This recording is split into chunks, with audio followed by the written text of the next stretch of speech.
My dear brothers and sisters, a couple of years back when I was in Peru, I had a chance to go to the Holy Land, to a trip organized by the Zion Tours. And once I landed there, in the organizers there, the guides, they took us different places of significance, a spiritual fruit. When we were in Egypt, they took us to see the Egyptian pyramids, one of the 7 wonders of the world. These are actually gigantic tombs containing the mummified bodies of the Egyptian pharaohs. While we were in Jerusalem, in the Holy Land, they took us to the shrine of the Holy Sepulchre to see the empty tomb. And then there was a notice there, "He is not here." My dear brothers and sisters, we heard in the gospel passage today that the young man dressed in white clothing told these women, "He is risen, He is not here. Go and tell my disciples to go to Galilee." Let's reflect for a while on these 3 messages or 3 sort of sentences we heard in the gospel passage of today. He is not here. He is risen. Mary Magdalene and the women were close friends of Jesus. They had walked with him for almost 3 years. And Jesus had told them time and again, he's going to Jerusalem. There he'll suffer grievously. He'll be put to death. The 3rd day rise again. This message of Jesus had not gone into their hearts. They had just heard it. And these women were there when they laid Jesus in the tomb. And yet they were perplexed. We heard the gospel passage. The very early next morning, they went hurriedly to the tomb. Why did they go there? To anoint the body of Jesus. And what did they see there? The tomb is empty. And they hear these words, "He is not here. He is risen." When we look at our own lives, we find ourselves in the same situation like these women. The empty tomb signifies a profound change from death to life. In our own lives too, we are called to change ourselves for the better. To give up our old habits, old ways of thinking, old way of looking and so on, so as to take in the better ways. But are we willing to give up our old habits? The empty tomb reminds us that change is inevitable. These women, later disciples, were in a shock when they heard about the empty tomb.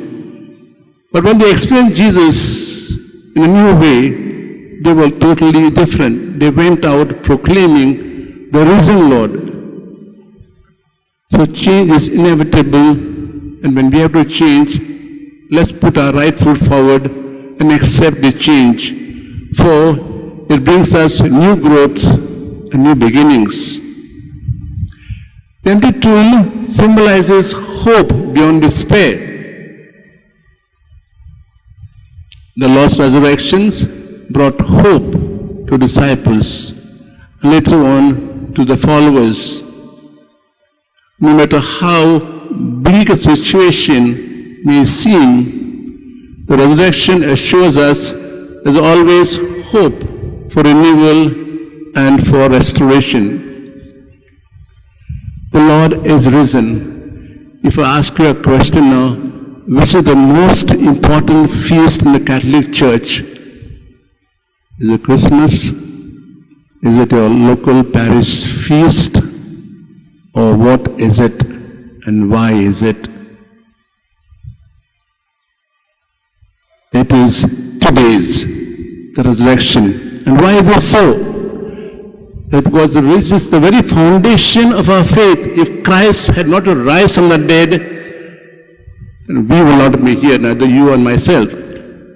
St. Paul tells us, letter to Corinthians, if Christ has not been raised, then our preaching is in vain, and your faith is in vain too. So this feast, in a way, is a feast of all the feasts in the church. St. Gregory says, the Pasch for us is a feast of the feasts, which surpasses all other, not only civil, but also Christian feasts, celebrated in honor of our Lord. So if we are people who are resurrected, what kind of life do we live? Are we living still Good Friday lives? Or is there joy in our eyes, in our life, which says we have with us the risen Lord?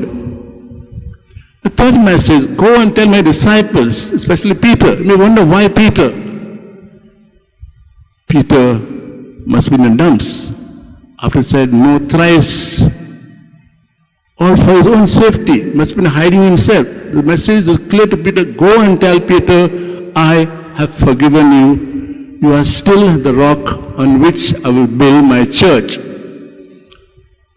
Therefore, that Mary Magdalene becomes the first, in a way, missionary of the church. She goes and tells the disciples, this is the message given by the risen Lord, or by the young man in the tomb. Are we the missionaries like Mary Magdalene? Surely we are. We are not called like Mary Magdalene to go elsewhere and preach. Our very life at home should be a message for the others. Our life in a workplace should be a message for the others.